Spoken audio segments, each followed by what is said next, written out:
अस्सलाम वालेकुम, मैं हूं शाहजेब खानजादा। कराची में इस बार भी वही कुछ देखने को मिला जो हर बार बारिशों के दौरान देखने को मिलता है। सड़कों पर बारिश का पानी खड़ा हो गया, कई इलाकों में बारिश का पानी घरों में दाखिल हो गया।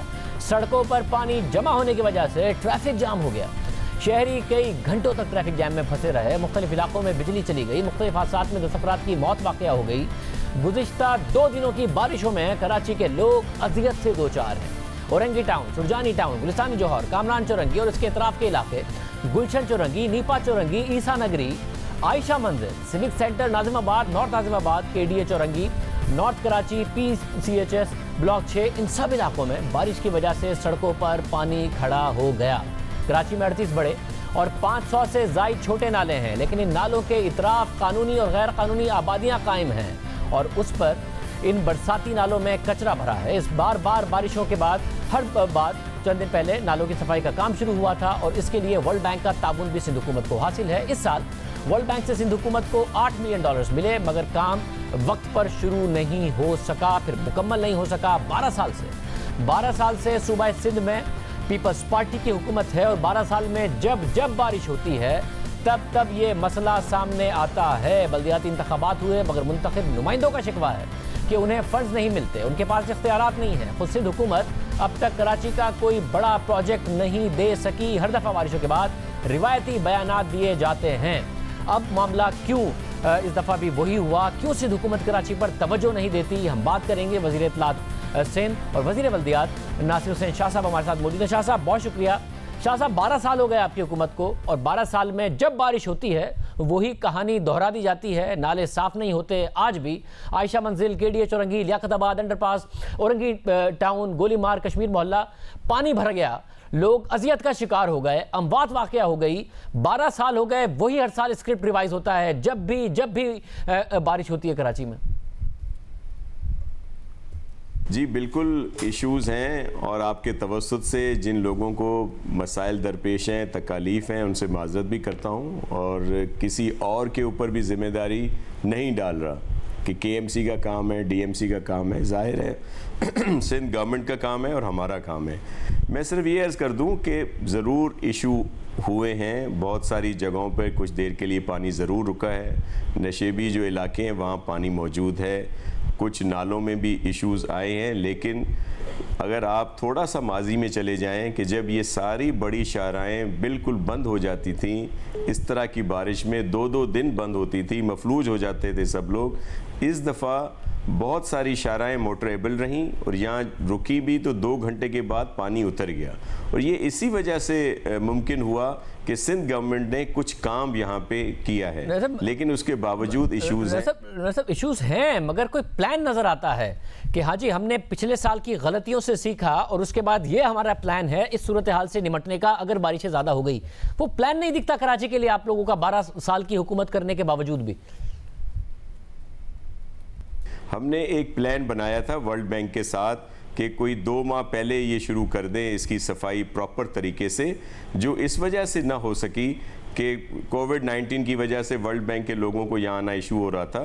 तो इस वजह से सिंध गवर्नमेंट ने अपने तौर पर फ़ंड दिए, बाद में वो एडजस्ट हो जाएंगे और हमने काम शुरू किया सफाई का और प्रॉपर तरीके से। पहली दफ़ा कराची में ट्रांसपेरेंट तरीके से नालों की सफाई का काम हो रहा है, जिसमें KMC भी ऑन बोर्ड है, स्वीप का इदारा भी और नेस्ट पार्क भी, कि जो भी कचरा उठाया जाएगा नालों से वो जब लैंडफिल साइट पर पहुंचेगा उसके बाद उनको पेमेंट की जाएगी। पहले की तरह नहीं होगा। हमने बहुत सारे फंड्स दिए मुख्तलिफ इदारों को, करोड़ों रुपए, उन्होंने ज़ाहिर है कुछ ज़रूर सफाई की होगी लेकिन उसके खातिर ख्वाह नताइज नहीं निकले।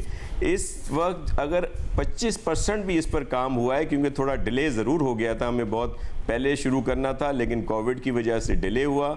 25 से 30% इस वक्त काम हुआ है। जितने चौकिंग पॉइंट थे। शाह साहब, आप खुद कह रहे हैं और ये 12 साल की हुकूमत के बाद आप खुद कह रहे हैं पहली दफ़ा ट्रांसपेरेंट अंदाज में ये मामला हुआ है। तो कोरोना तो पहली दफ़ा आया है, ये मामला हर साल होता है, तो उम्मीद करें आइंदा नहीं हुआ करेगा। अब आप लोगों को के पास एक प्लान है?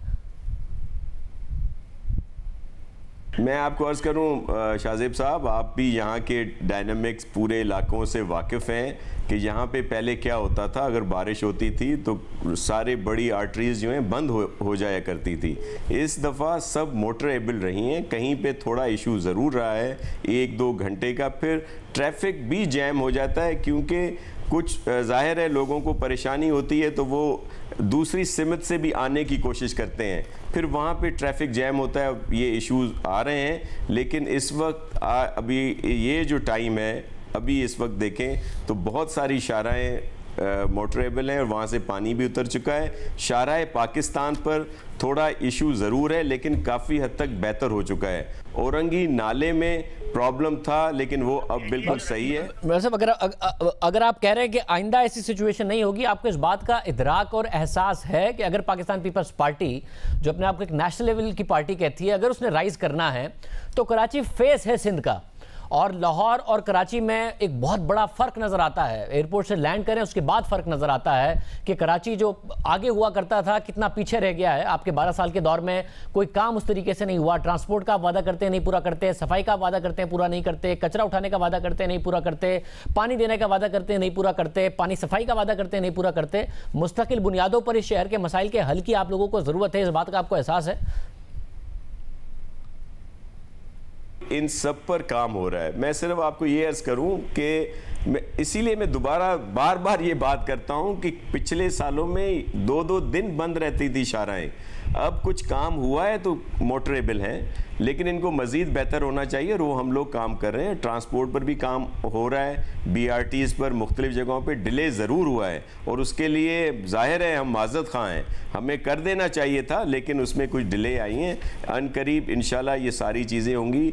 पानी का इशू भी बहुत ज़्यादा बेहतर करने की कोशिश की जा रही है, डिसैलिनेशन की तरफ भी जा रहे हैं, जो पानी के ज़राए हैं उनको बढ़ाने की भी पूरी कोशिश की जा रही है। मैं तनकीद को वेलकम करते हैं, हमारी जहाँ कोताही है बिल्कुल है, हम मानते हैं, माज़रत ख़्वाह हैं, लेकिन मैं सिर्फ ये अर्ज़ कर रहा हूँ कि जब जहाँ भी, और ये हमने आपकी मीडिया के उस पर ही देखा है कि पूरी दुनिया में जहाँ ज़्यादा बारिश होती है तो इस तरह के प्रॉब्लम्स आते हैं। मैं कंपेयर नहीं करना चाहता कि कुछ अर्सा पहले लाहौर में बारिश आई तो आप ही ने दिखाया क्या था वहाँ पे, या दुबई, तरक्की याफ्ता ममालिक के भी यही चीज़ें, तो यहाँ भी है। मैं सिर्फ अर्ज़ ये कर रहा हूँ कि ये इश्यूज़ भी नहीं होने चाहिए, लेकिन यहाँ के आबादी इस तरह की है, जो ज़ाहिर है वो भी गवर्नमेंट का ही कसूर है कि वो प्रॉपर तरीके से करती। हमारे नालों पे कब्जे हुए हैं, वो भी इशू हमारे सामने रहता है, लेकिन हम अपना काम कर रहे हैं। मैं शाह साहब एक और अहम इशू है, मैंने आपसे उस पर बात करनी है, क्योंकि पंजाब हुकूमत की तरफ से 5 अगस्त तक लॉकडाउन का ऐलान कर दिया गया है। तमाम retail market, shopping malls, plaza बंद रहेंगे। क्या सिंध हुकूमत भी कोई ऐसा फैसला करने जा रही है? क्योंकि आज रात 12 बजे से इसका इतलाक हो जाएगा कोरोना की वजह से, क्योंकि जो ईद पर गलती हुई वो बकरीद पर ना दोहराई जाए, तो एक बड़ा प्रोएक्टिव इकदाम पंजाब हुकूमत की तरफ से किया गया। मैं आपसे पूछूंगा आप लोगों का क्या फैसला है, एक ब्रेक के बाद।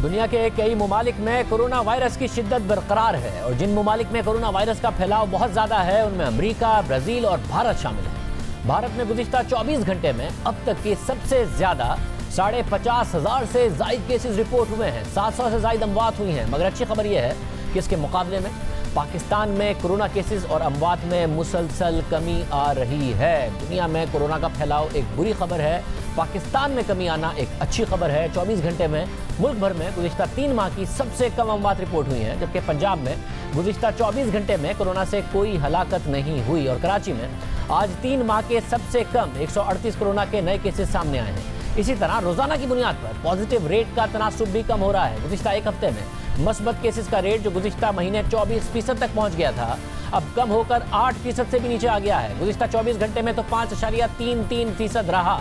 24 घंटे में 22,056 टेस्ट से 1176 नए केसेस रिपोर्ट हुए। पॉजिटिविटी रेट 5.33%, अमवात 20 हुई।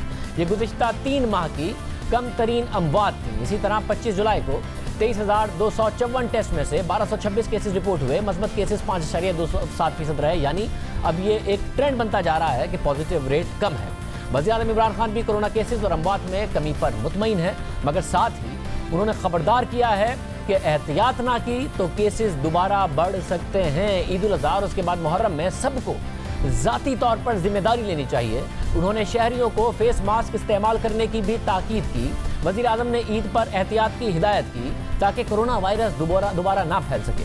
इस हवाले से आज पंजाब हुकूमत ने लॉकडाउन दोबारा सख्त करने का फैसला किया है। हालांकि पंजाब में सूरत हाल कंट्रोल में नजर आ रही है, मगर ईद पर जो तजर्बा हुआ, जिस तरीके से सब कुछ खोला गया और फिर मस्बत रेट 24% तक चला गया था, उसको मद्देनजर रखते हुए सूबे में गुज़िश्ता 24 घंटे में कोरोना से कोई हलाकत ना होने के बावजूद और एक्टिव केसेस की तादाद सिर्फ 8,097 रह जाने के बावजूद पंजाब में मार्केटें और बाजारों को दोबारा बंद करने का फैसला किया गया है। पंजाब हुकूमत की नोटिफिकेशन के मुताबिक पंजाब हुकूमत ने आज रात 12 बजे से सूबे भर की तमाम रिटेल मार्केट्स, शॉपिंग मॉल्स और प्लाजा 5 अगस्त तक बंद रखने का ऐलान किया है। इसी तरह इस्लामाबाद इंतजामिया ने भी ईद के लिए पाबंदियां सख्त कर दी हैं। इस्लामाबाद के डिप्टी कमिश्नर ने अपने ट्वीट में बताया कि कोरोना को कंट्रोल करने के लिए आज से ईद की तातीलात तक मरी एक्सप्रेसवे, मागला पार्क, तफरीही मकामात, होटल्स और पिकनिक के मकामात और हिल स्टेशन बंद रहेंगे।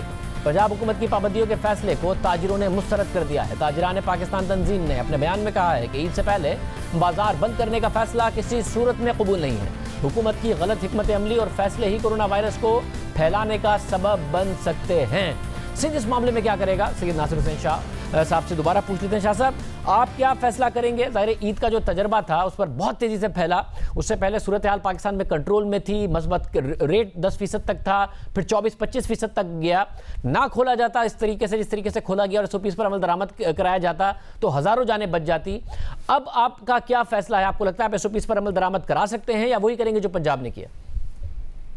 हमने पहले आपके सामने हमने अपने तौर पर फैसले किए, फेडरल गवर्नमेंट को रिक्वेस्ट की कि भाई 15-15 दिन के 2 लॉकडाउन लगाएं, जो नहीं माने गए। बाद में फिर उन्होंने लगाने शुरू कर दिए, हमें फॉलो किया। पंजाब ने भी, दीगर सूबों ने भी, इवन इस्लामाबाद में भी लगाया गया। अब जाहिर है हम कहते हैं कि जो NCOC में फैसले किए जाते हैं, क्योंकि सुप्रीम कोर्ट ने भी हमें कहा है कि जो फेडरल गवर्नमेंट कहे, उनकी हेल्थ एडवाइजरी हो या जो चीज़ें, उन पर अमल करना है। अभी जो NCOC की मीटिंग हुई थी कराची में, जिसमें असद उमर साहब और लेफ्टिनेंट जनरल हमूद साहब भी आए थे, पूरी टीम थी, तो चीफ मिनिस्टर साहब ने उनके सामने बहुत सारी चीज़ें रखी, जिस पर उन्होंने कहा कि हम ये अभी फैसला करेंगे। अगर कोई प्रोविंस अपने तौर पर करे, देखें पहले भी यही हुआ था कि फेडरल गवर्नमेंट ने एक ऐलान किया, पंजाब गवर्नमेंट ने फिर कुछ इंडस्ट्रीज को खोल दिया, जिसका जाहिर है दीगर सूबों पर भी प्रेशर पड़ता है। तो जब हम कह रहे हैं कि भाई जो फेडरल गवर्नमेंट कहेगी हम उस पर अमल करेंगे, फिर हमें कहा जाता है कि ये फंस गए। हम फंस नहीं गए, हम चाहते हैं कि एक सिमत हो हमारी, तो हम सब मिलकर उस पर अमल कराएं जिसके बेहतर नताइज सामने आए। तो ये दुरुस्त है। फिर आपका फैसला क्या है? आप समझते हैं कि जो स्टेटस को चल रहा है, SOPs पर अमल दरामद हो रहा है, आपको जरूरत नहीं है वो फैसला करने की जो पंजाब ने किया? जी, ऐसा हमारा फैसला नहीं है। हम पंजाब को तो फॉलो नहीं करते। फेडरल गवर्नमेंट ने कोई अगर इस तरह का कोई हिदायत दी तो उस पर ज़रूर हम अमल करेंगे। फ़िलहाल तो वही SOPs, एहतियाती तदाबीर के साथ हम जो इजाज़तें ऑलरेडी दी हुई हैं वो यहाँ पे उनको इजाज़त है, और जो नेगेटिव लिस्ट है फेडरल गवर्नमेंट की, उसको यहाँ भी हमने पाबंदी लगाई हुई है। तो हम तो चाहते हैं कि सब लोग एक जैसा काम करें, मिलकर काम करें, ताकि। बहुत शुक्रिया सैयद नासिर हुसैन शाह हमारे साथ मौजूद थे। नैब कवानीन में तरामीम पर क्या डेवलपमेंट हो रही है, बात करेंगे ब्रेक के बाद। सुप्रीम कोर्ट, हाई कोर्ट के साथ साथ वुकला की तंजीमें, बिजनेस कम्युनिटी, ब्रोकरेट्स, ऑपोजिशन, हुकूमती इत्तेहादी और खुद हुकूमत सब चाहते हैं कि नैब के कवानीन में तरामीम की जाएं, क्योंकि सबको नैब के इख्तियारात, नैब के तरीक़ाकार, नैब की कारकर्दगी और नैब के रवैये से शिकायत है। खासतौर पर ख्वाजा साद रफीक के केस में सुप्रीम कोर्ट के फैसले के बाद नैब कवानीन में तब्दीली का मुतालबा शिद्दत इख्तियार कर गया है। नून लीग और पीपल्स पार्टी ने तो नैब को ख़त्म करने और चेयरमैन नैब के इस्तीफे का मुतालबा कर दिया। अब हुकूमत और अपोजिशन ने एक बार फिर से नैब कवानीन में तरमीम के लिए कोशिशें शुरू कर दी हैं। जुमेरात को स्पीकर कौमी असम्बली असद कैसर ने वज़ीर ख़ारजा शाह महमूद कुरैशी की सरबराही में 24 रुकनी कमेटी तश्कील दी, जिसमें 12 अरकान हुकूमत के हैं, 12 अरकान अपोजिशन के हैं। इस कमेटी की जुमेरात को पहली मीटिंग हो गई, आज दूसरी मीटिंग हुई है। इस मीटिंग के बाद मीडिया से बात करते हुए वज़ीर ख़ारजा शाह महमूद कुरैशी ने कहा कि हमने अपोजिशन से मुसविदा शेयर कर दिया है, अपोजिशन को मुशावरत के लिए कुछ वक्त चाहिए था। इसके अलावा आज की मीटिंग से पहले जियो न्यूज़ के मॉर्निंग शो जियो पाकिस्तान में गुफ्तगू करते हुए कमेटी के सरबराह शाह महमूद कुरैशी ने कहा था कि हुकूमत का मकसद बेहतरी है, करप्शन को ख़त्म करना है, मगर साथ ही करप्शन के नाम पर जो हैरेसमेंट है, जो विच हंटिंग है, उसको दूर किया जाए, नाजायज किसी को तंग ना किया जाए।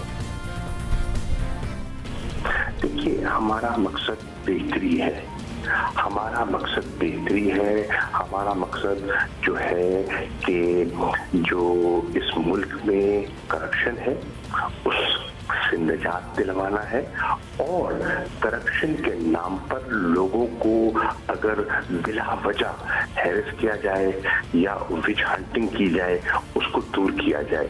नाजायज किसी को तंग करना नहीं है, और जिन्होंने इस मुल्क को बेदर्दी से लूटा है उनका एहतसाब जरूरी है। तो एक ऐसा कानून होना चाहिए जो इन दोनों पैमानों पर पूरा उतरता हो। जुमेरात को हुकूमत और अपोजिशन की मीटिंग हुई, फिर आज मीटिंग हुई, कल फिर मीटिंग होगी। ये बहुत नुमाया पेशरफ्त है। गुज़िश्ता हफ्ते की मीटिंग के बाद एक हुकूमती ड्राफ्ट सामने आया था। इस मुजव्वज़ा हुकूमती ड्राफ्ट के मुताबिक नैब ऑर्डिनेंस के सेक्शन 6 की सब सेक्शन बी की क्लॉज 1 में लफ्ज़ नाकाबिले तौसी लफ्ज़ को ख़त्म किया जाएगा। ये सेक्शन चेयरमैन नैब की तकर्री से मुताल्लिक है। इस सेक्शन के मुताबिक लीडर ऑफ द हाउस यानी वज़ीर आज़म और लीडर ऑफ द अपोजिशन की मुशावरत से सदर चेयरमैन नैब की तकर्री करेंगे, जो नाकाबिले तौसी 4 साल के लिए होगी। यानी चेयरमैन नैब की मुद्दत मुलाजमत 4 साल के लिए होगी, इसमें तौसी नहीं हो सकेगी। मगर जो मुजव्वज़ा हुकूमती ड्राफ्ट सामने आया उसमें नाकाबिले तौसी का लफ्ज़ निकाल दिया गया ताकि चेयरमैन नैब की मुद्दत मुलाजमत में तौसी की जा सके। ये कहा गया कि लफ्ज़ निकाल दिया जाए। ये बहुत अहम नुक्ता है। इसके अलावा सामने आने वाले हुकूमती ड्राफ्ट के मुताबिक वफाकी और सूबाई टैक्स मामलात, लेवीज, महसूलात पर नैब ऑर्डिनेंस का इतलाक नहीं होगा। इन मामलात से मुताल्लिक ट्रायल मुतल्लिका एहतसाब अदालतों से आम अदालतों को मुंतकिल हो जाएंगे। इसके अलावा जो इंक्वायरीज या तहकीकात नैब के पास हैं वो मुतल्लिका हुकाम इदारों को भिजवा दी जाएंगी। ड्राफ्ट के मुताबिक हुकूमती मंसूबों में किसी भी किस्म की बेज़ाब्तगी पर नैब कवानीन का इतलाक नहीं होगा जब तक ये नहीं पता चल जाता कि इस मंसूबे से किसी अवामी ओहदा रखने वाले ने खुद या फिर उसके रिश्तेदार या फिर बेनामीदार ने कोई माली फायदा हासिल किया हो। हुकूमती ड्राफ्ट के मुताबिक अवामी ओहदेदार के जेर किफालत या बेनामीदार पर मंसूबे से फायदा उठाने की सूरत में नैब कानून का इतलाक होगा। इसके अलावा मुजव्वज़ा हुकूमती ड्राफ्ट का एक और अहम नुक्ता यह है कि अवामी ओहदा रखने वाले की आमदनी से ज़ायद असासों का तयन डिस्ट्रिक्ट कलेक्टर और FBI करेंगे। यानी FBI तयन करेगा कि कोई भी अवामी ओहदा रखने वाले शख्स की आमदनी कितनी है, उसके असासे आमदनी से ज़ायद हैं या नहीं। इसका तयन करने के बाद मामला नैब के पास जा सकता है। इसके अलावा हुकूमत ने नैब के सेक्शन 9 में भी तरमीम की तजवीज़ दी है, जिसके मुताबिक अवामी ओहदेदार की तरफ से इख्तियारात से तजावुज़ उस वक्त तक नहीं समझा जाएगा जब तक इस अवामी ओहदेदार, उसके ज़ेर किफालत या फिर बेनामीदारों के नाजायज़ फ़ायदा उठाने के ठोस सबूत ना हों। इसके अलावा नैब ऑर्डिनेंस में तरामीम की जाए कि अवामी ओहदेदार की अच्छी नीयत और सरकारी ड्यूटी के दौरान किए गए अमल पर नैब कवानीन का इतलाक नहीं होगा। साथ ही हुकूमत ने तजवीज़ दी है कि सेक्शन 16 में तरमीम की जाए, जिसके तहत अदालत मुल्जिम को रेफरेंस और उससे मुंसलिक तमाम दस्तावेज़ात फराहम करेगी। फिर मुल्जिम 14 दिन के अंदर अंदर अगर इन दस्तावेज़ात को अदालत के सामने तस्लीम कर लेगा तो उसके लिए सबूत की ज़रूरत नहीं होगी। इस मुसव्वदे पर खास तौर पर चेयरमैन नैब के मुद्दत मुलाजमत में तौसी की शिक पर अपोजिशन ने एतराज़ उठाया और कहा कि इस बात को कबूल नहीं किया जाएगा। अब यह मामला कहां तक आगे बढ़ेगा, उस कमेटी में मौजूद वफाकी वज़ीर सीनियर रहनुमा तहरीक इंसाफ शफकत महमूद साहब हमारे साथ मौजूद हैं। अपोजिशन से उस कमेटी में मौजूद एहसन इकबाल साहब सीनियर रहनुमा नून लीग हमारे साथ मौजूद हैं। आप दोनों का बहुत शुक्रिया। शफकत महमूद साहब, सबसे पहले आपसे सबसे ज़्यादा जो सवाल उठा और आपने भी कहा कि नैब की वजह से जिस तरीके से नैब की कारकर्दगी रही, आपको लोगों को बड़ा नुकसान हुआ है उससे, आपके एहतसाब के अमल को। तो जो सबसे बड़ा मसला था वो गिरफ्तारी पर है। नैब चेयरमैन का जिसको दिल चाहे गिरफ्तार करें, जिसको दिल ना चाहे गिरफ्तार ना करें, किसी को इंक्वायरी, किसी को इन्वेस्टिगेशन, किसी को रेफरेंस और किसी को ना चाहे तो ना करें। तो ये मामला तो आप लोग एड्रेस ही नहीं कर रहे अपने मुसव्वदे में कि उनके इस इख्तियार पर, इसके अलावा 90 दिन के रिमांड पर क्या मामला होगा। नहीं, देखें शाहजेब, देखें एक तो है कानून की बात कि कानून में सुकम क्या है, और वो कानून में सुकम जो है, जो हमारे ख्याल में सुकम थे वो हमने पेश किए हैं कि वो दूर होने चाहिए। दूसरी इशू है कारकर्दगी का, क्योंकि कवानीन तो बन जाते हैं लेकिन कवानीन पे अमल दरामद जो है वो एक मेन इशू है।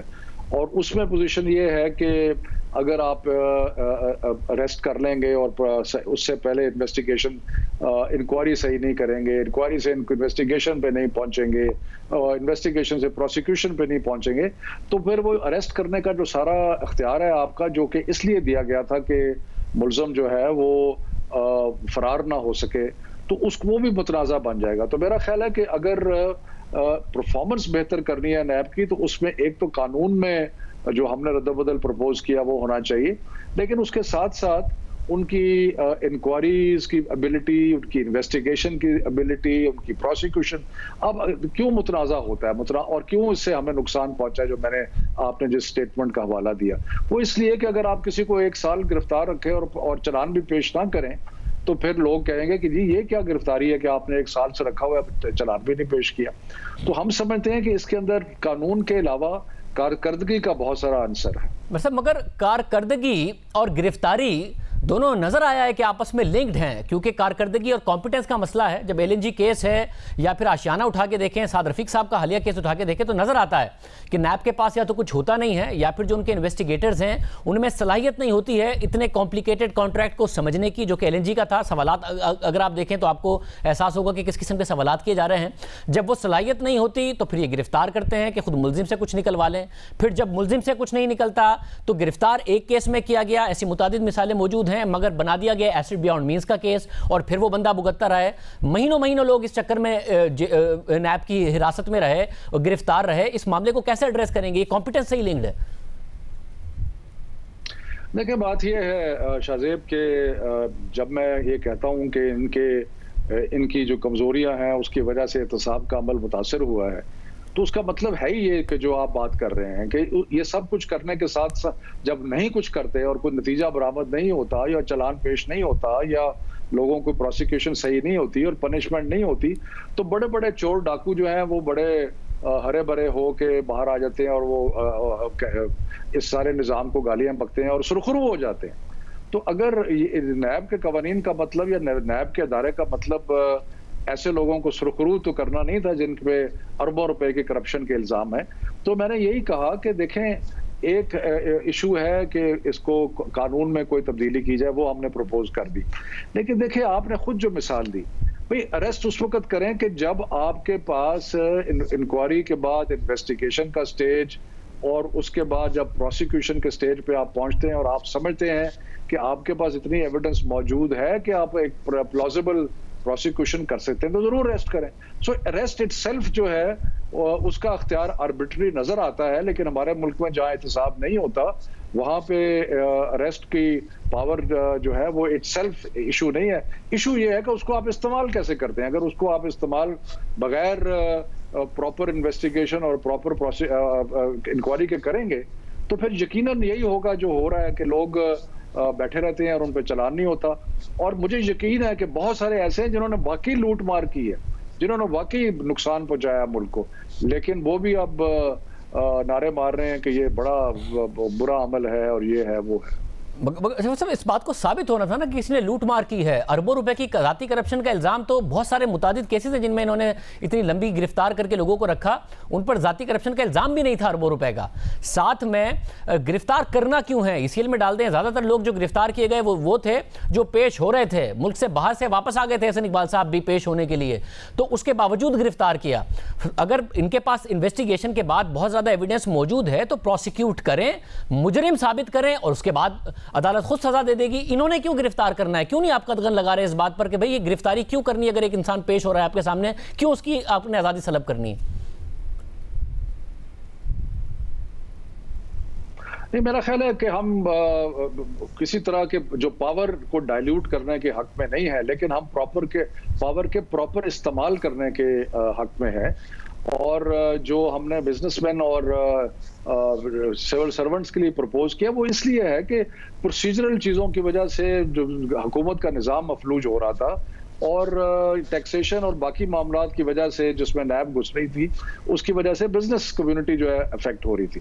अदरवाइज हम समझते हैं कि नैब के कवानीन सख्त होने चाहिए लेकिन उनका इस्तेमाल सही होना चाहिए। मतलब अगर कवानीन सख्त हो और किस तरीके से आप मुझे बताइए कि उसमें जो इस्तेमाल है वो सही आप मुमकिन बना सकेंगे। आप जैसी शख्सियत जिन पर कोई इल्ज़ाम नहीं है, कल को अगर आपकी हुकूमत ना हो, नैब आपको गिरफ्तार कर ले, आप पर इल्ज़ाम लगा दे, उसके बाद आपको ये जस्टिफाई करना पड़े कि जी आपके जो फला रिश्तेदार हैं उसके जो असासे हैं असल में वो आपके असासे हैं, फिर इंक्वायरी की स्टेज पर बात पब्लिक कर दी जाए, फिर मीडिया पर खबरें लीक कर दी जाएँ और आप पर और आपकी फैमिली पर उस सबके बाद क्या गुजरेगी, और बाद में पता चले कि जी आपकी गिरफ्तारी गलत हुई थी और आला अदालतें, मगर वो जो 1-1.5 साल 2 साल आपकी रिश्तेदारों पर, आप पर, आपके घर वालों पर गुजरेगा, वो कितना ज्यादा बुरा होगा जिसके बारे में अदालतें लिख रही हैं कि इंसान भुगतता है।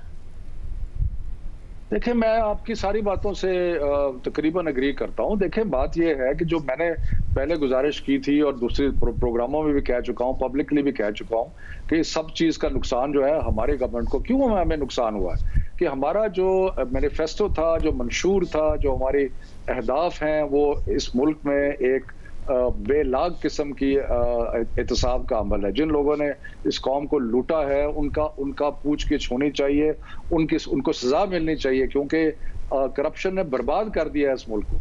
लेकिन ये जो आप मुख्तलिफ चीजें बता रहे हैं कि इन्वेस्टिगेशन सही नहीं होती, प्रेस रिलीजेस कर देते हैं, बाकी मैं तो आपको पहले से कह रहा हूं कि ये जो कारकर्दगी है नैब की, असल इशू मेरे नजर में कारकर्दगी है। साथ साथ दो चीजें ऐसी थी जिनमें हमने महसूस किया कि, और उस प्रोसीजर लैब्स में पॉलिटिशियन भी आ जाते हैं, तो हमने महसूस किया कि इनका मिसयूज है, तो वो हमने अपने मसवदे में पेश कर दिया। और शफकत साहब, उम्मीद की जाए कि आपका और अपोजिशन का कंसेंसस हो जाएगा इस आम मामले पर?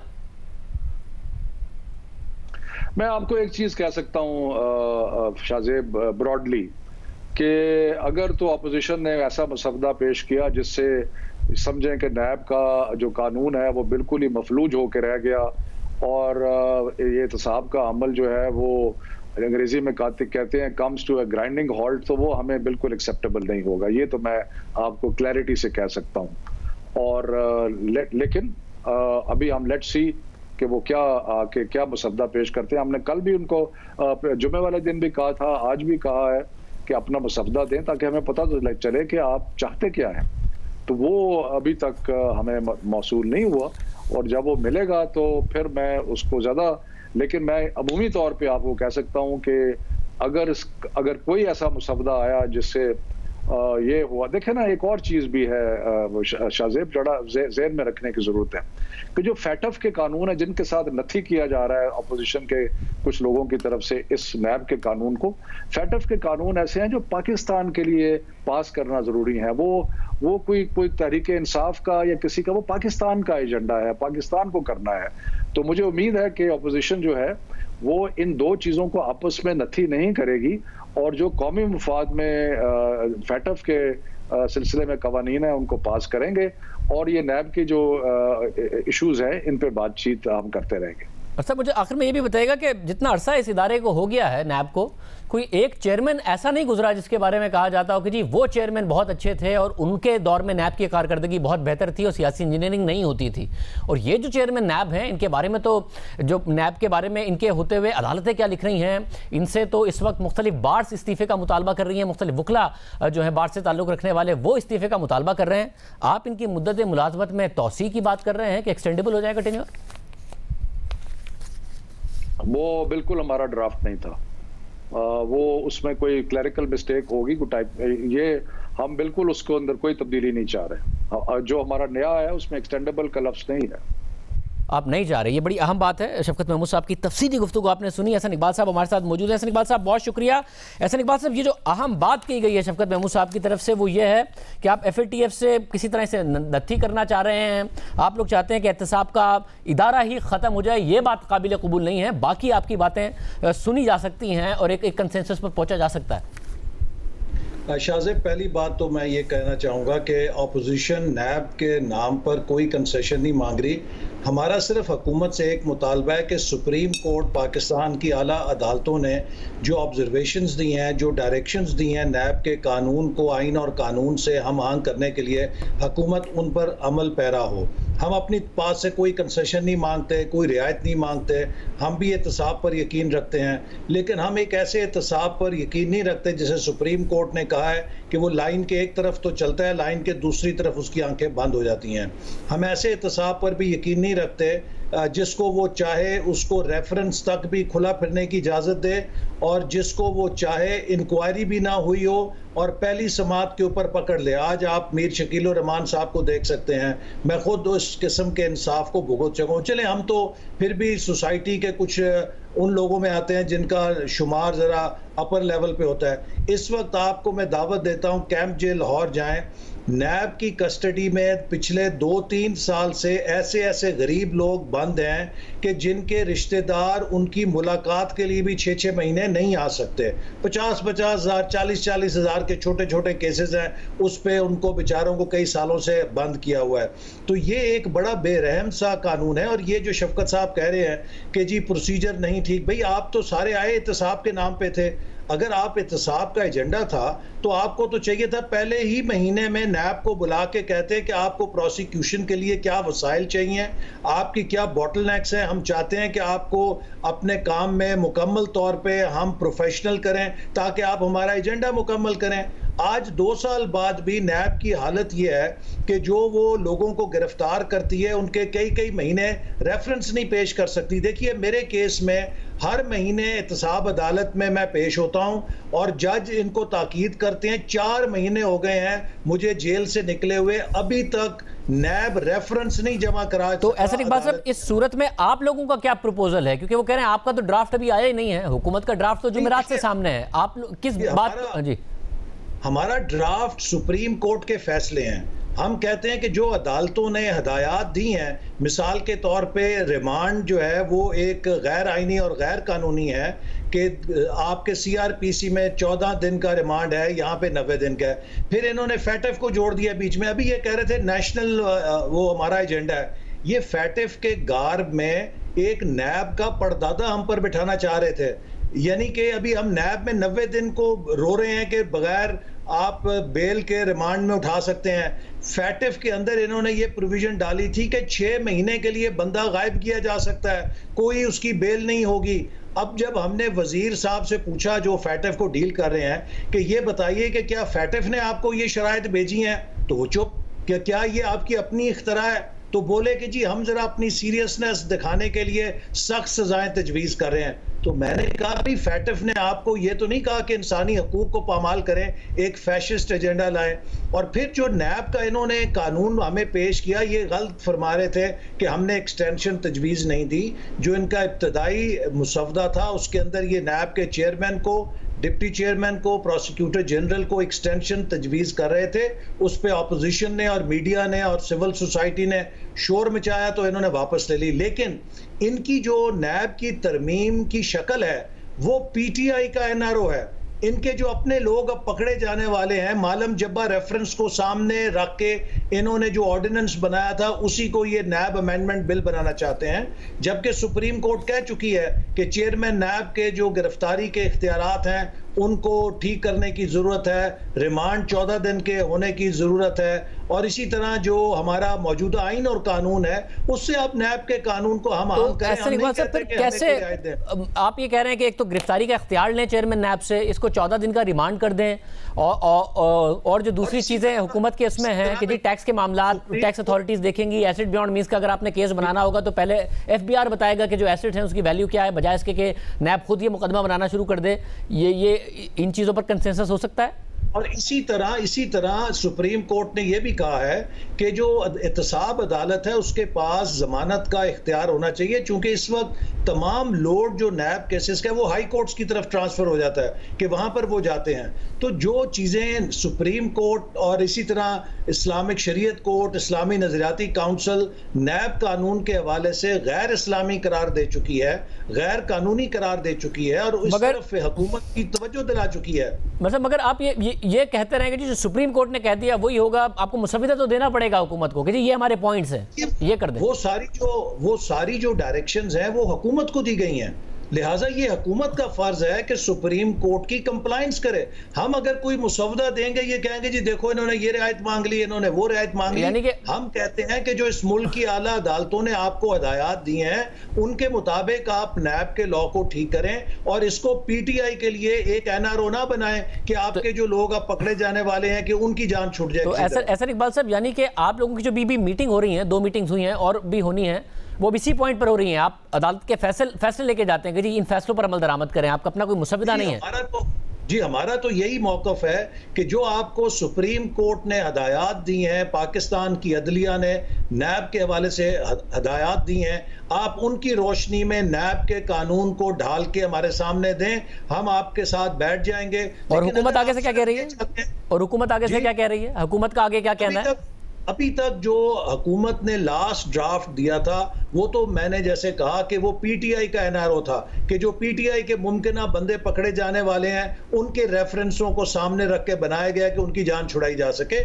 लेकिन हम ये कहते हैं कि इसके अंदर सब लोगों के बुनियादी हकूक जो हैं उन्हें डिफेंड किया जाए। देखिए इस वक्त क्या है, नैब के साथ बिजनेस बंद है, इन्वेस्टर भाग गया है, हर बंदे को हैरेस किया जा रहा है, ना किसी दफ्तर में कोई फैसला हो रहा है, मुल्क प्रैक्टिकली जैम हो चुका है जिस तरह ये मिसयूज कर रहे हैं और हैरेसमेंट कर रहे हैं नैब के कानून की। बहुत शुक्रिया। हसन इकबाल साहब हमारे साथ मौजूद थे। देखते हैं कैसे कंसेंसस होगा, क्योंकि अपोजिशन कह रही है जो कुछ अदालतों ने कहा है उस पर अमल दरामद कर कर नैब के कवानीन में तरामीम की जाए। प्रोग्राम एक शामिल करते हैं।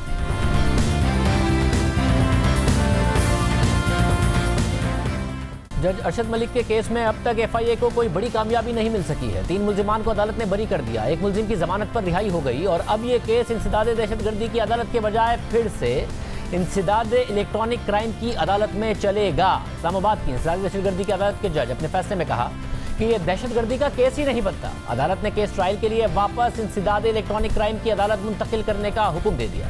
पहले ये मुकदमा इंसदादे इलेक्ट्रॉनिक क्राइम की अदालत में शुरू हुआ, मगर बाद में एफआईए ने एफआईआर में दहशतगर्दी की दफात शामिल कर दी और फिर यह केस इंसदादे दहशतगर्दी की अदालत में मुंतकिल किया गया और अब एक बार फिर से इंसदादे इलेक्ट्रॉनिक क्राइम की अदालत ये केस सुनेगी। इस केस में एफआईए ने पहले मुल्जिम मियां तारिक महमूद को गिरफ्तार किया क्योंकि उन पर जज अरशद मलिक ने इल्जाम लगाया था कि मियां तारिक महमूद ने मुल्तान में उनकी वीडियो बनाई और फिर उन्हें ब्लैकमेल किया। फिर ये वीडियो मियां तारिक महमूद ने नून लीग की क़यादत को दे दी, जिसके बाद नून लीग की क़यादत ने उन पर दबाव डाला, रिश्वत की पेशकश की और ब्लैकमेल किया। ये संगीन इल्जाम था, मगर 2 जून को इस्लामाबाद हाई कोर्ट ने मुल्जिम मियां तारिक को जमानत पर रिहा कर दिया और अपने फैसले में लिखा कि अदालत के बार बार सवाल करने के बावजूद तफ्तीशी अफसर मुल्जिम मियां तारिक के जुर्म में मुलव्विस होने से मुताल्लिक कोई मवाद पेश ना कर सके। इसके अलावा एफआईए ने जज अरशद मलिक की शिकायत पर नासिर जजुआ, गुलाम जिलानी और खुर्रम रसूल को भी गिरफ्तार किया और उन पर भी कुछ साबित करने में नाकाम रही।